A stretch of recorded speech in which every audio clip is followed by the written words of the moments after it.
Ken Sledge, co-creator and host of SledgeHammer Horror, which is on Instagram at SledgeHammer Horror, on Twitter at SledgeHammer Horror, HOR, and on YouTube, SledgeHammer Horror.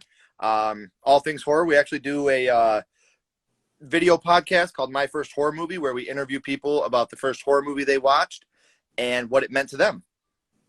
That's awesome. I love horror movies. This is becoming a recurring theme lately. Maybe because it's October and it's Halloween. Yeah. But I love horror movies.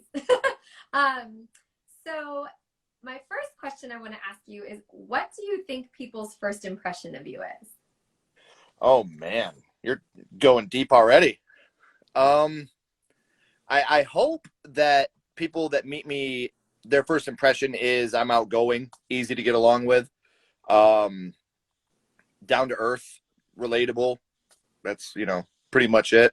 In person, when people meet me, I hope they think, man, that guy's a really good dad. That's kind of my big pride right there. I love the horror movies. I love that. But my kids are definitely the most important. So when people meet me in person, I hope they know, there's a big difference between Ken Sledge, SledgeHammer Horror, and Ken Sledge, the father. So that's a big thing I always like to get across. So let's ask this question. Do you let your kids watch the horror movies? Okay. My son's 12. Yes, I do. My daughter is 8. I try to, but she won't do it. Gremlins is about as far as we can get. And then my baby is 8 months. So not really there yet either. No, that's a whole nother nightmare sometimes. Me and my wife fight because I let her watch Aqua Teen Hunger Force with me. So that's about as bad as we get there. So 3 kids and a new baby. Yep. Well, congratulations. That's very exciting. Thank you. So tell me how you got into the horror movies, since that's how we started this conversation, talking about horror films. Yeah. Actually, growing up, my family owned a video store in Adrian called Downtown Video. And so I kind of always was in, movies all the time. About 4 or 5 years old, we were getting ready to sell the video store, actually. And my grandma, who I stayed with on the weekends, she was so tired of watching Ghostbusters that she actually rented House from 1986. And we watched that together. And it's a movie that we watch together all the time. And actually, I have the poster on my wall. Oh, that's awesome. Yeah, it still to this day is my favorite horror movie. I have the t-shirt here as well. Check you out. Yeah, super huge fan of that movie. So horror movies after that, after I watched House, it kind of just trickled down from there. I got really into the Friday the 13th, Nightmare on Elm Streets, Creep Show was a huge one for me. I loved Creep Show growing up. And it's actually not till recently, probably in the last couple of years, I really started to dig the Halloween series. Growing up for now me, you're talking to me. growing up for me, honestly, I wasn't a big fan of Halloween growing up. To me, I thought that Michael Myers, in comparison to the Pinheads and Freddy Kruegers and Jason Voorhees, I thought he was boring. He was just this boring guy with a white mask that's going around stabbing people.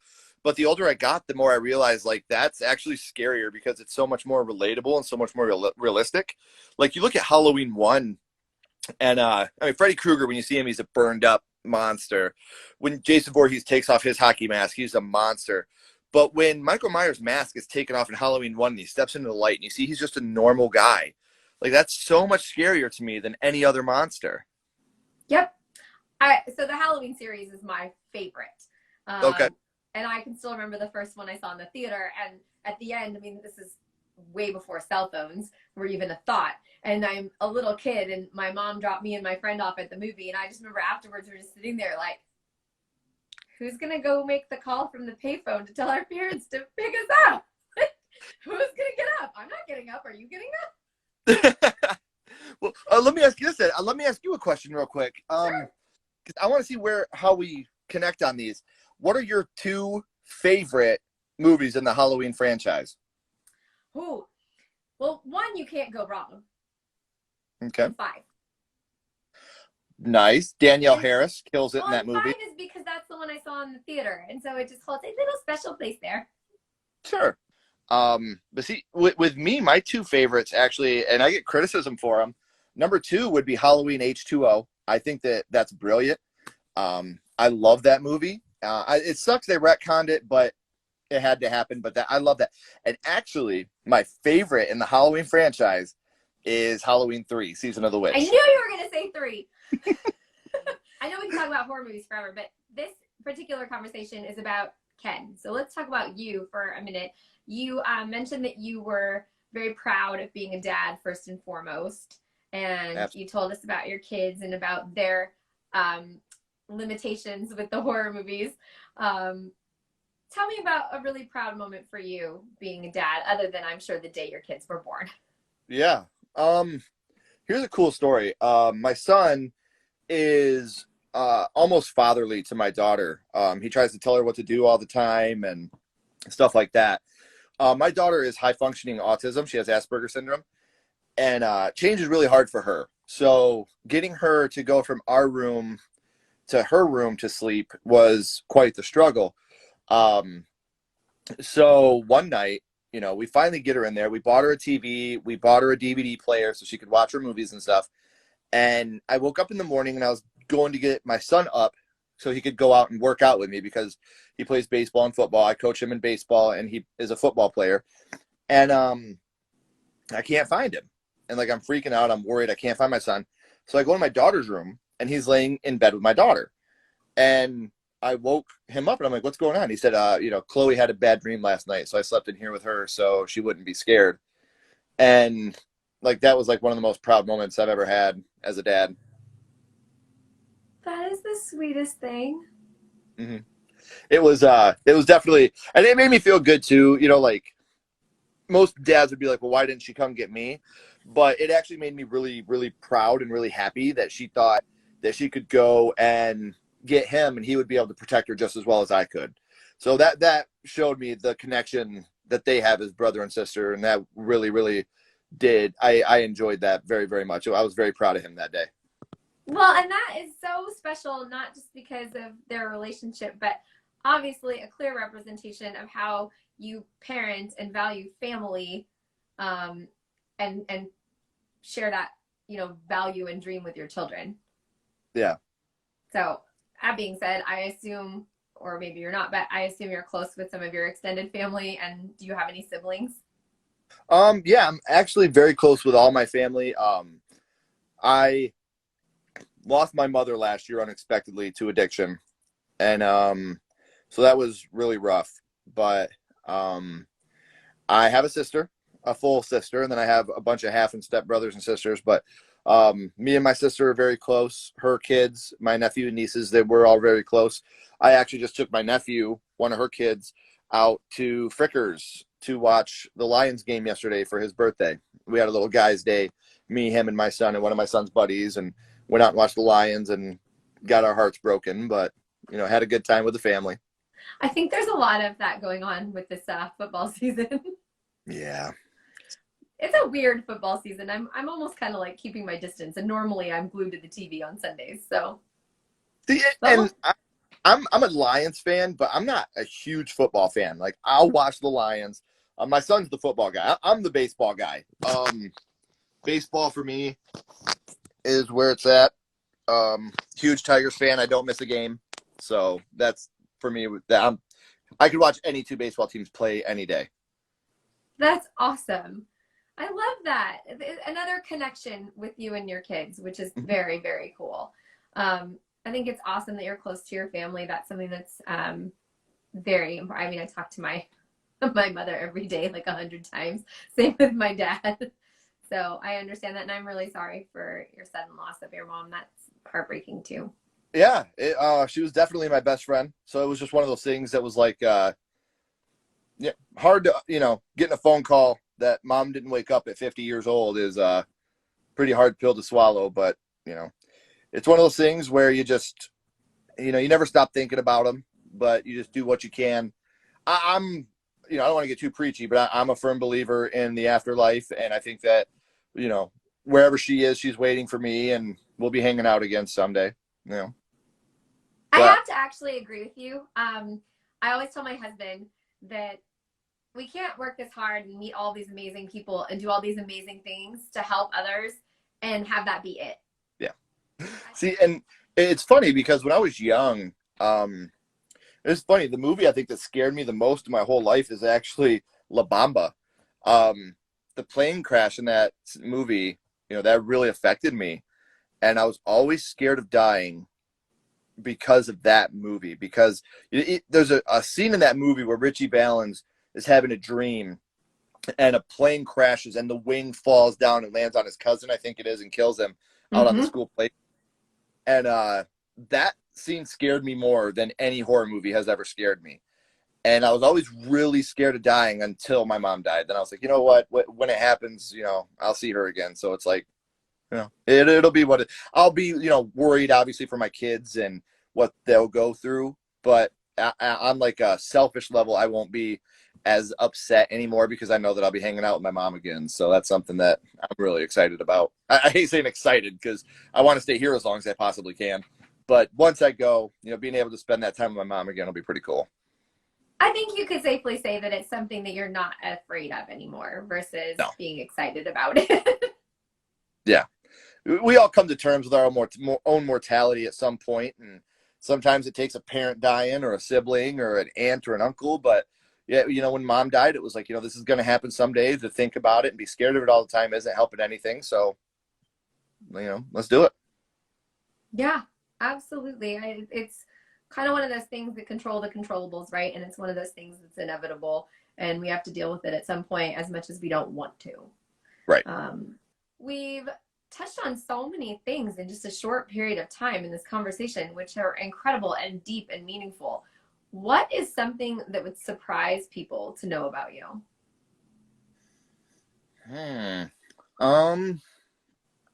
Something that would surprise people to know about me. Huh. The Notebook's are my top 5 favorite movies. Really?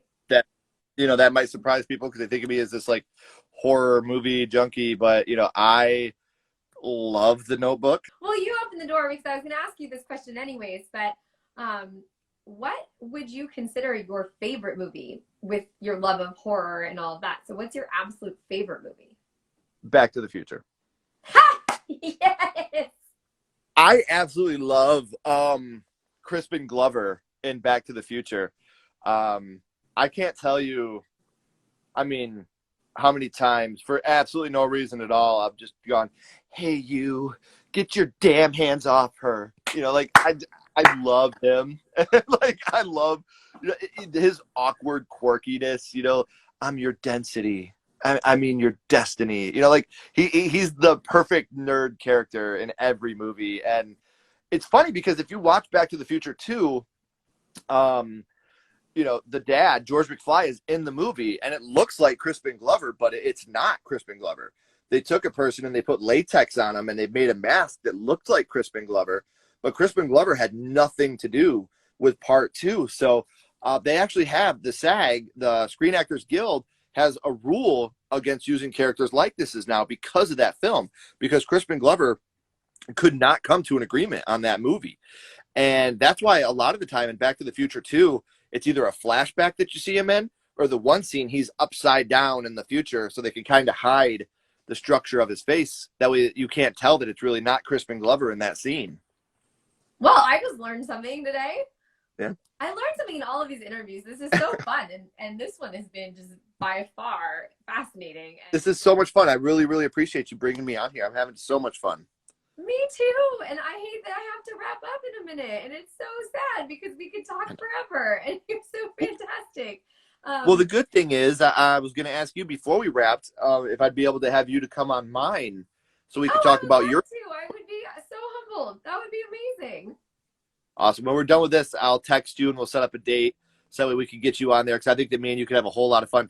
Don't tell me what your first horror movie is, because I want to have fun with it, but I think we could have a whole lot of fun doing that. No, I love it. Oh, it would be a blast. It would be such a blast. And and we get to, talk all movies. That's my one thing since COVID that is the saddest to me, is that I haven't been able to go to the movies. Yeah. but my wife is a respiratory therapist. That's what she does for a living. So COVID is something in this house that we take very, very serious. We're masked up everywhere we go, because she has to deal with this all the time. The people that are going, she's directly in that line of fire dealing with people that have COVID, and the people that she has seen, lose the battle with COVID, and the people that she has seen win against COVID. It's so inspiring. Like, she's like a real life hero. And so it's like, that's why I get so frustrated sometimes and I say stupid things when it comes to COVID, because I get so tired of hearing about how it's not a big deal, or, she has to live this every day. Like, that's what she does, is save people, and she tries, and sometimes she can't, but it's like, she's a real life hero. So she's one of those people that, I'm so proud of, and I'm so lucky to have her, as my wife. So it's so cool to be able to listen to the stories she has about saving people's lives, and it makes you appreciate things. And that's why I just, if you guys take anything away from this chat, please mask up, be safe, not just for yourselves, for your loved ones, and for everybody out there.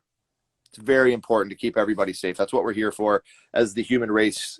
I'm a humanist above all. We're here to love each other, take care of each other. And if wearing a mask is the worst thing you have to do, trust me, it's really not that bad.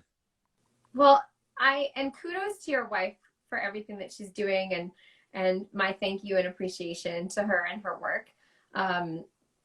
And I agree with you. I am all about humanity and being kind to one another. And that's why I do these interviews. I really had a vision of a way to share people's stories. And in a way, we just kind of got two people's stories. We got your story, and then you told us about your wife, the hero. And yeah. I think it's amazing. And I love hearing the way you talk about her.